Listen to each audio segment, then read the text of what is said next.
Hey everyone, this is Pak MMA here with another video. I've been thinking of ideas for videos to make for like the past couple days, since I usually try to get a video out every like 3 or 4 days, but this time seriously like ran out of ideas since my timing on these uploads is absolutely horrendous. So please subscribe. I try to make these videos every 3-ish days or so. This time I actually just could not think of anything, so forgive me on that. So UFC 325's main event was announced a little under a week ago, and it will be in Sydney, Australia. And I'm sure you all know Dana White announced that the main event will be Alexander Volkanovski versus Diego Lopes too.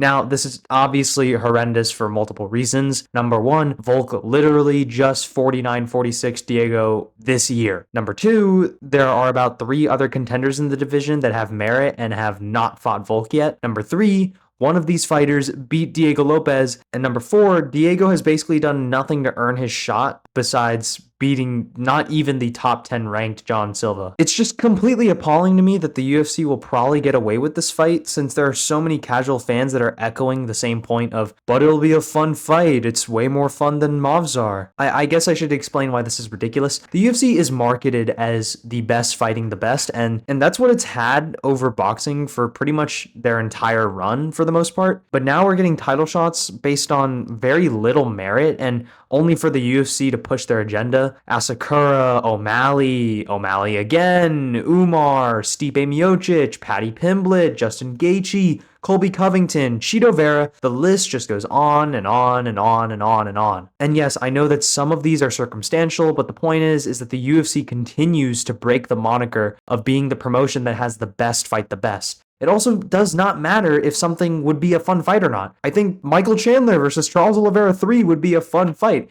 I believe I beat Charles Oliveira 9 times out of 10.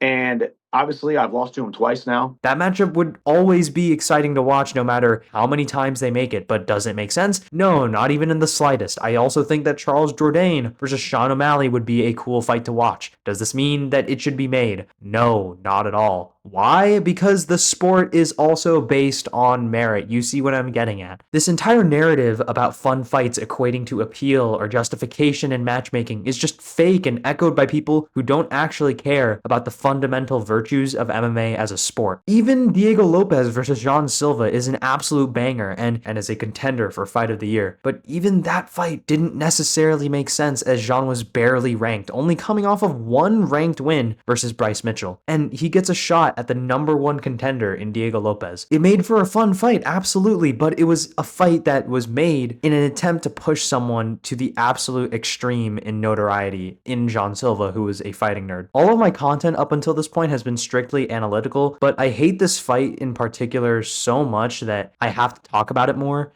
and I definitely sound like I hate it that much. And the reason I hate it so much is that it's so clearly a hit job on Volk by the UFC to get him out of the sport. The UFC doesn't want their old champion anymore. They'd rather have the fun, explosive Mexican appeal brawler in Diego Lopes. It's seriously just a slap in the face to Volk, who saved multiple events and has been such a model champion for the sport. Another thing to note is that a lot of people argued that Lopes didn't even deserve the first shot, which I agree with, as Mavzar still deserved the shot at that time, but Lopes was extremely active, which probably allowed the fight to come together a lot easier. But regarding the second fight, it's completely and utterly unjustified. You have Evloev, who's been the #1 contender for some time now and deserves to get the shot. And yes, I know he is pretty inactive and could even be called boring, which I don't really agree with, but those things don't matter when you have the resume that Evloev does. Allen, Lopes, Sterling, these names give you a title shot, especially when the only other guy with similar merit is a guy you beat. In Lerone Murphy's case, he's made a slow climb at featherweight, but he did the UFC a favor by stepping in on short notice versus Aaron Pico and KOing him in spectacular fashion. So he earned a potential title shot off of performance with weaker merit than Mavzar, but had a better recent performance to make a better case for a shot. Then there's Aljo, who isn't necessarily in the mix, but his only loss at 145 is against Mavzar, where it was a pretty close fight that didn't affect his standing too much. The point in me mentioning all these names is that the UFC just has no excuse. If there was a scheduling issue, there were two other guys and even other guys further down the rankings that would make less sense, but at least would still be fresh, like Arnold Allen. This simply just was an utterly biased call from the UFC to push a guy from the market that they want to pursue in Mexico through Diego Lopes. They've been trying to push this Mexican market for years now, first with Yair with the interim title shot, then with talks of Yair himself getting an undeserved rematch with Volk after just one win over Patricio Pitbull. I'm really glad that didn't go through. And even now with these two title shots for Diego Lopes, it's just absolutely ridiculous how underhanded the UFC can play these other guys that have rightfully earned their shot. I can't really help but feel bad for a guy like Lerone Murphy who did everything right but still gets screwed over because the UFC just doesn't keep their word anymore, it seems. And I also am really worried for Volk going into this matchup since the first fight basically went as perfectly as it possibly could considering Volk's game plan. He fought pretty intelligently but still took a ton of risks fighting in the pocket to prove a point versus Lopes, and he executed it beautifully, only really getting hurt badly once, getting dropped in the second round and then going